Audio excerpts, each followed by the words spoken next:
département de Pointe-Noire, représentant de l'État,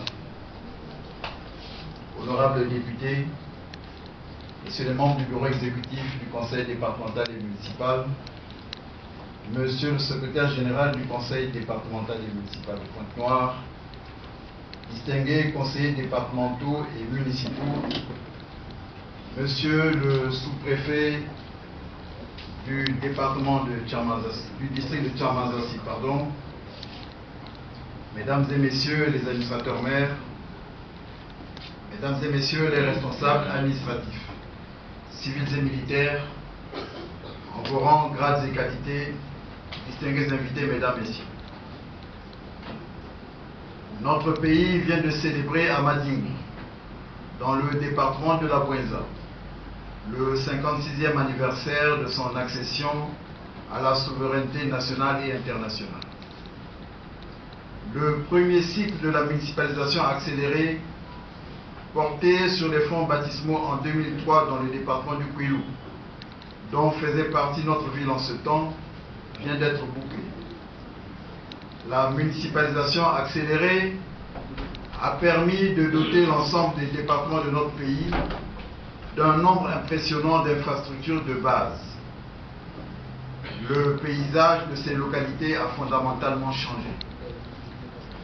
Le Congo a connu une véritable transfiguration au cours de ces dernières années. Nous attendons fermement le lancement du second cycle pour lequel notre ville exprime l'ardent désir d'être candidate première.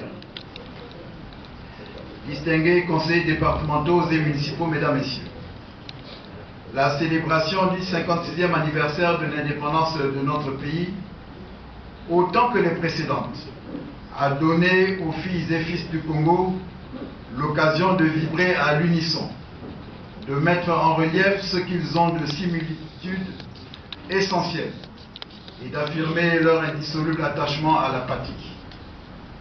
Le Congo continue de gagner et de s'affirmer comme un puissant foyer de civilisation. Le mérite de ce rassemblement et de cette fusion revient à son Excellence Denis Sassou Nguesso, président de la République, chef de l'État, qui œuvre inlassablement pour l'ancrage de la démocratie dans notre pays et la construction d'une nation forte, solidaire et prospère. Distingués conseillers départementaux et municipaux, aujourd'hui, la 6e session ordinaire dite administrative est convoquée pour nous permettre, 10 jours durant, de délibérer sur ces affaires. Monsieur le secrétaire général du bureau exécutif, monsieur le secrétaire du bureau exécutif vient de les égrener dans son mot introductif. Dès lors, qu'il me soit permis, en votre nom, mesdames et messieurs les élus locaux, de saluer la présence dans cette emblématique salle du Conseil de monsieur le représentant de l'État et de nos illustres invités qui nous font l'honneur, l'amitié et la sympathie de nous accompagner au cours de la présente session.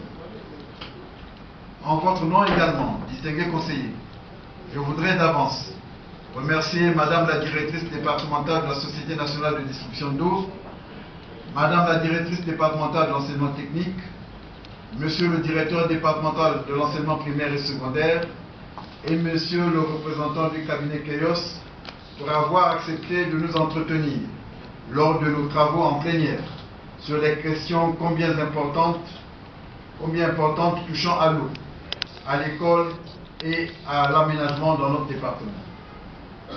Distingués élus locaux, mesdames et messieurs, voilà 2 ans que l'économie de notre pays est marquée par l'effondrement du prix du baril de pétrole qui, comme chacun le sait, contribue de façon significative à la formation du budget de l'État et par conséquent de la richesse nationale.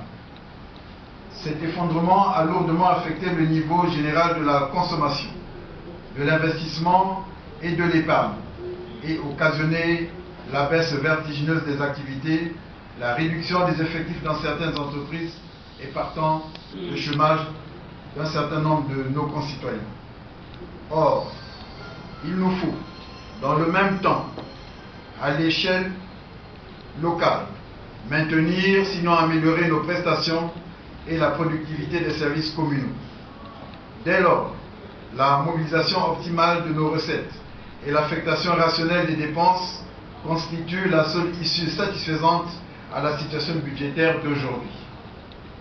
S'agissant de l'optimisation des recettes, notre commune s'y emploie au travers des efforts que déploie la commission de maximisation, ceci conjugué à l'activité traditionnelle des services en charge de recouvrement. Les résultats obtenus à ce jour sont encourageants, mais ne permettent au point de couvrir les charges suscitées par les besoins de nos populations. Quant aux dépenses, elles ne sont engagées que sur la base de la trésorerie disponible. Certes, la crise qui sévit dans notre pays réduit notre marge de manœuvre. Mais la diminution de cette marge de manœuvre ne doit pas être prise comme un facteur de découragement, mais plutôt comme un challenge qu'il importe de remporter. C'est pourquoi, au lieu de se répandre en plaintes diverses sur cette crise au point d'en faire un alibi, il nous faut l'intégrer dans une stratégie de réplique, elle-même contenue dans un ambitieux plan d'action. C'est toute la signification des travaux lancés sur le territoire de notre commune, parce que nous sommes animés de la conviction que les équipements collectifs en cours de création sont générateurs de croissance économique et que la relance de l'économie passe par la propension et la capacité des pouvoirs publics à investir dans les grands travaux d'intérêt général. Distingués conseillers départementaux et municipaux, parmi les affaires soumises à votre délibération figurent l'examen et l'adoption de deux projets. Le premier sur le transfert des crédits de chapitre à chapitre à l'intérieur du budget de l'exercice 2016. Le second sur le jumelage de notre ville à celle de Suzhou en République populaire de Chine. Sur le transfert de crédit, il s'agit d'une mesure de portée limitée qui devrait conduire à une situation consolidée du budget de l'exercice 2016, sachant que nos ressources constituent une simple évaluation qui ne peut être dépassée sans formalisme particulier. En revanche, les crédits ouverts au chapitre des dépenses présentent un caractère limitatif et appellent l'application stricte de la règle de la spécialité des crédits.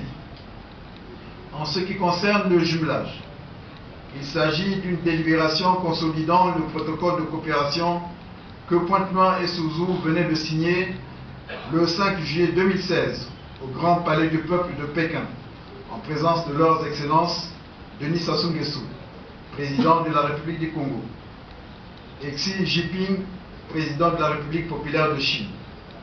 Suzhou est une zone économique spéciale qui a particulièrement retenu l'attention de son excellence Denis Sassou Nguesso, président de la République. C'est pourquoi, dans la perspective de la création de la zone économique de notre ville, il a in fine initié et encouragé le jumelage entre nos deux villes. De cette manière, Pointe-Noire, qui abritera la future zone économique spéciale à Kunda, dans le 5e arrondissement, pourra bénéficier de l'expérience de Suzhou en matière de création et d'implantation d'entreprises génératrices de bassins d'emploi.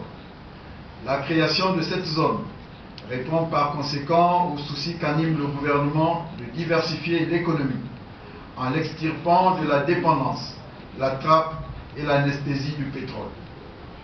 Dans le prolongement de cette idée, la priorité sur l'ensemble du territoire national est accordée à l'agriculture, au développement des PME et PMI et à la transformation des produits dérivés. En d'autres termes, Pointe-Noire est appelée à conforter son épithète de capital économique et d'incubateur pourvoyeur d'emplois directs et indirects au profit de la jeunesse en particulier. Dans cette perspective, unissons-nous à notre cher président pour que la marche vers le développement conduise le Congo vers l'émergence souhaitée et espérée par les Congolaises et Congolais. Mettons-nous ensemble pour relever les défis de la croissance et du développement inclusif. Monsieur le représentant de l'État, distingués conseillers départementaux et municipaux, mesdames et messieurs, je voudrais annoncer à la faveur de cette session la visite de travail dans notre ville du 11 au 14 octobre 2016 d'une importante délégation de la ville de Dalian. Par cette visite, nos deux villes jumelées, le 19 juin 2000, veulent se donner l'occasion de poursuivre le renforcement de leurs liens d'amitié et de définir les axes de leur coopération pour les années à venir. Réservons à notre partenaire l'accueil digne de l'hospitalité légendaire reconnue à notre vue. C'est sur cette note d'information et ce vœu que je déclare ouvert les travaux de la 6e session ordinaire de notre auguste Assemblée. Plein succès à nos travaux. Vive le Conseil départemental et municipal. Vive la ville de Pointe-Noire. Merci pour votre bienveillante attention.